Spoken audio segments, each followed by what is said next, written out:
Donald Trump held a press conference today and some brave reporters confronted him on many issues. So let's take a look at some of the crazy things Trump had to say in response to the reporters' questions, and then we'll talk about it. Please. Mr. President, you just said that it was a peaceful transfer of power last time when you left office. You didn't concede. January 6th was a violent attack. How was that a peaceful transfer of power? What's your question? My question is, you think that last time there was a peaceful transfer of power when you left office? No, I think the people that, if you look at January 6th, which a lot of people aren't talking about very much, I think those people were treated very harshly when you compare them to other things that took place in this country where a lot of people were killed. Nobody was killed on January 6th. Okay. Mr. President, you have not had a public campaign event for nearly a week now. Tomorrow you'll be in Montana, which is not a swing state. Some of your allies have expressed concern that you're not taking this race seriously, particularly at a time where there is enthusiasm on the other side. Why haven't you been campaigning this week? Because I'm leading by a lot and because I'm letting their convention go through. And I am campaigning a lot. I'm doing tremendous amounts of taping here. We have commercials that are at a level I don't think that anybody's ever done before. Plus, in certain cases, I see many of you in the room where I'm speaking to you on phones, I'm speaking to radio, I'm speaking to television. Television's coming over here. Excuse me, what are we doing right now? She's not doing any news conference. You know why she's not doing it? Because she can't do a news conference. She doesn't know how to do a news conference. She's not smart enough to do a news conference. And I'm sorry, we need smart people to lead this country because our country's never been in this danger before, both economically and from an outside perspective. Russia doesn't respect us anymore. China doesn't respect us anymore. North Korea, Kim Jong-un, liked me a lot. He doesn't like this group. We are in great danger. We're in great danger of being in World War III. That could happen.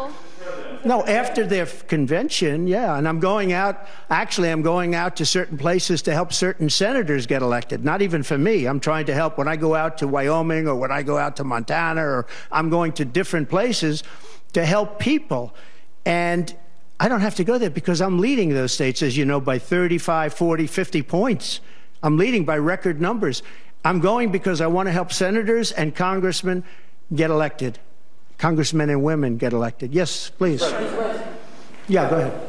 Mr. President, can you tell She's a radical left person at a level that nobody's seen. She picked a radical left man that is, he's got things done that he has positions that are just not, it's not even possible to believe that they exist. He's going for things that nobody's ever even heard of. Heavy into the transgender world, heavy into lots of different worlds. I think I'm going to get along great with China. President Xi of China and I were very good friends. We met right here, right in that, except we had a beautiful sofa there, as opposed to what we have right now. Right now we have you. But President Xi and I had a very good relationship until COVID. And I held him responsible for COVID. It broke up our relationship. But I think we're going to have a great relationship. And I think it's going to be mutually beneficial. But we cannot have it where China is taking advantage of the United States. And that's what they were doing, as you very well know. A big part of the strategy for your campaign before Harris became the nominee was appealing to black voters. That was something you were really going after. In polls, we really see Harris gaining ground with that group. And I'm wondering how you are going to go after black voters now that she's the nominee and really winning them over. Well, it changes around a little bit. I'm getting other voters. Perhaps, you know, I was doing very well with black voters, and I still am. I seem to be doing very well with black males. This is according to polls, as you know. It's possible that I won't do as well with black women, but I do seem to be doing very well with other segments, extremely well with Hispanic. Jewish voters way up. White males way up. White males have gone through the roof. White males way up.